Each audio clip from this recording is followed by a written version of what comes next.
Sedikit saja sebagai pengantar, bahwa realisasi anggaran Kementerian Pariwisata RI tahun anggaran 2024 adalah sebesar 3.309.166.145.473 rupiah, atau sebesar 93,51% dari total pagu anggaran yang dimiliki waktu itu adalah sebesar 3.538.787.014.000 rupiah.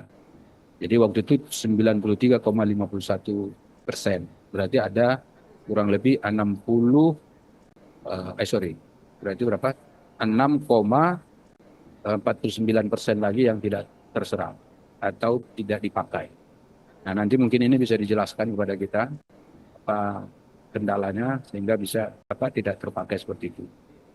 Kemudian yang kedua, Bapak Ibu Saudara, kita ingin nanti Ibu Menteri menjelaskan agenda-agenda apa saja menjadi prioritas yang akan dilakukan pada periode 2026 atau tahun anggaran 2026. Di mana berdasarkan laporan yang kami terima bahwa pagu indikatif yang dimiliki oleh Kementerian Pariwisata adalah sebesar 926.087.880.000 rupiah. Nah, ini yang akan kita bahas. Jadi ini kan kelihatannya turunnya besar. Anggarannya turunnya besar. Jadi karena itu nanti Bu Menteri jelaskan. Kalau tahun 2024 ada 6,49% yang tidak terpakai. Nah, kemudian tahun 2026 nanti anggarannya turun drastis. Lalu bagaimana tadi cara Ibu akan bekerja dengan anggaran yang turun seperti itu? Lalu bagaimana cara Ibu untuk mengatasi supaya dinamika dan juga kinerja yang ada di Kementerian Pariwisata ini bisa berjalan dengan baik. Nah, itu Bapak Ibu Saudara, dua hal ya yang paling penting. Nanti soal yang disampaikan oleh Pak Putra tadi nanti mungkin ada discussion. Nah, saya kira itu ya Bapak Ibu, untuk mempersingkat waktu kita mulai rapat ini sekarang pukul berapa ini? 10.40. Ya, sebetulnya itu enggak 46 ya, 37 menit ya. Karena itu 34, nah itu berarti pukul 10:34. Nanti kita akhiri pada pukul 12. Setuju ya? Kan semakin cepat lebih bagus kalau Bu Menteri. Benar? Ya Bu? Lebih cepat lebih bagus kan selesai. Tapi jangan sampai rapat hanya formalitas. Ini rapat serius. Oke, kita beri kesempatan ya untuk Ibu Menteri untuk memberikan paparan. Silakan Bu Menteri.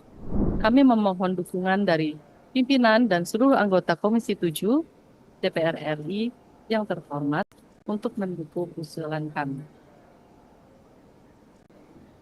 Dengan tambahan sebesar 2,82 triliun rupiah, pagu tahun 2026 akan mencapai 3,74 triliun rupiah atau setara dengan pagu tahun 2025 ketika kami mengajukan anggaran belanja tambahan.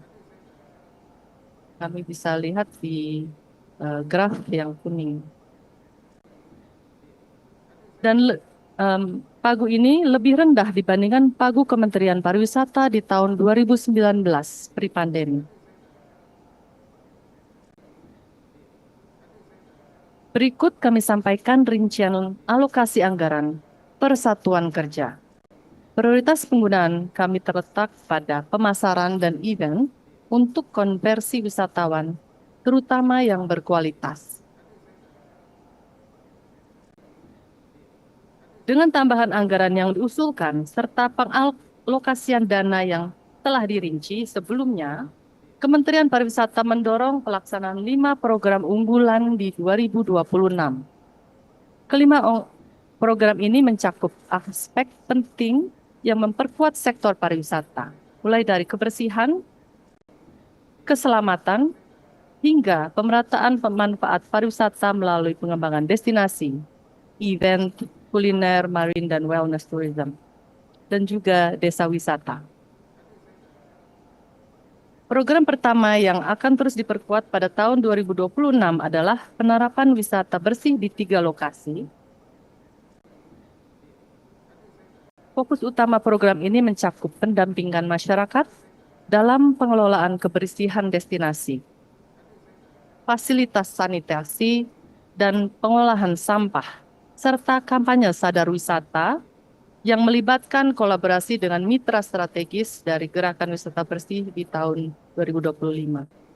Pada tahun 2026, program ini akan menyasar 3 lokasi destinasi pariwisata prioritas yang belum terjangkau di tahun 2025, yaitu Wakatobi, Morotai, dan Raja Ampat.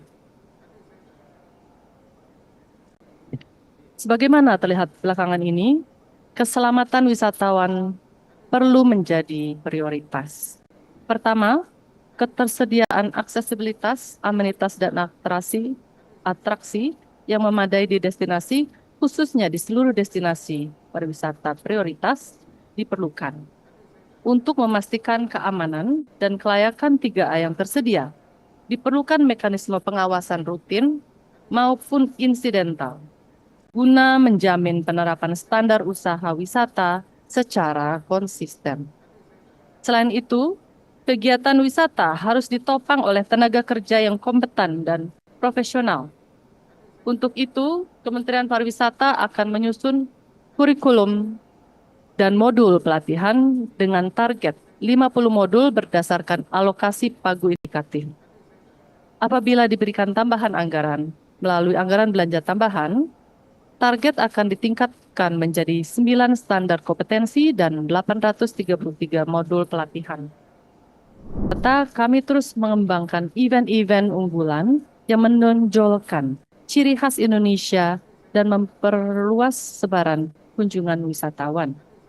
Inisiatif mencakup pendukungan event daerah dengan daya tarik tinggi, event nasional tematik, hingga event berstandar internasional dan lintas batas negara.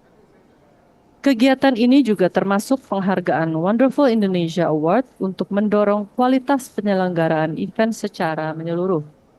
Dengan tambahan anggaran belanja tambahan, jumlah kegiatan akan mencapai 190 event daerah, 276 event nasional, 2 flagship event untuk ASEAN Fashion Week dan Wasra Tourism Festival, dan 6 event cross-border.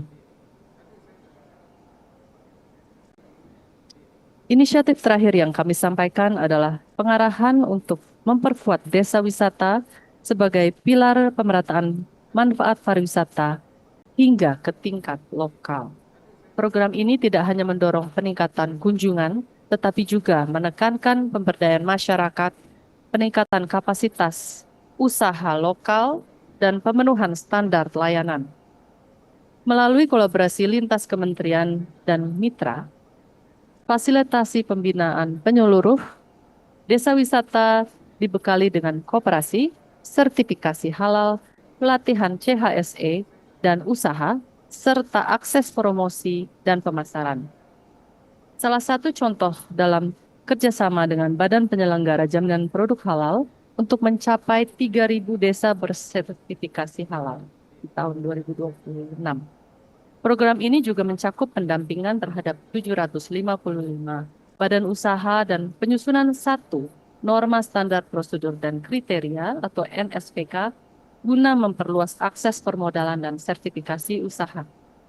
Di sisi pemasaran, kegiatan promosi eduwisata ke desa wisata dapat ditingkatkan dari 2 kegiatan menjadi 4 kegiatan berskala lebih besar dengan dukungan anggaran tambahan tersebut. Demikian yang dapat saya sampaikan. Kami mohonkan masukan, pertanyaan, kritik, dan yang membangun atas paparan yang baru kami sampaikan. Terima kasih. Wassalamualaikum warahmatullahi wabarakatuh. Waalaikumsalam. Terima kasih Ibu Menteri Pariwisata yang kelihatannya sudah mulai makin semangat nih kelihatannya dibandingin rapat yang lalu. Tepuk tangan dulu ini. Cuman memang ada beberapa ya. Kalau ini kan penjelasannya sudah meyakinkan. Terserahlah mau benar apa enggak yang dijelaskan tadi. Tapi dari cara menjelaskan dari sudah kelihatan bagus. Betul kan?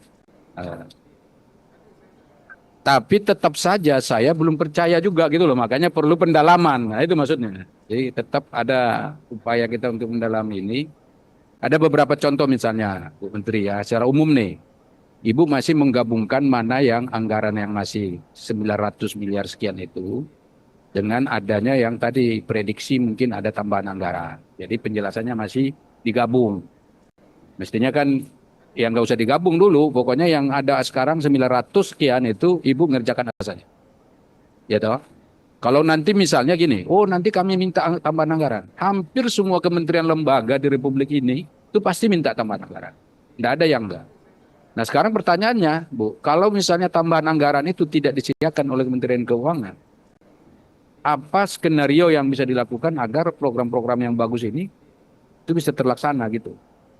Mestinya kan itu dijelaskan dan tapi kelihatannya belum. Nanti mungkin Ibu bisa itu saya hanya memancing apa namanya daya kritis dari teman-teman untuk mendalami ini untuk kebaikan kita bersama. Karena kalau Kementerian Pariwisata ini bagus, maka komisi itu juga akan bagus.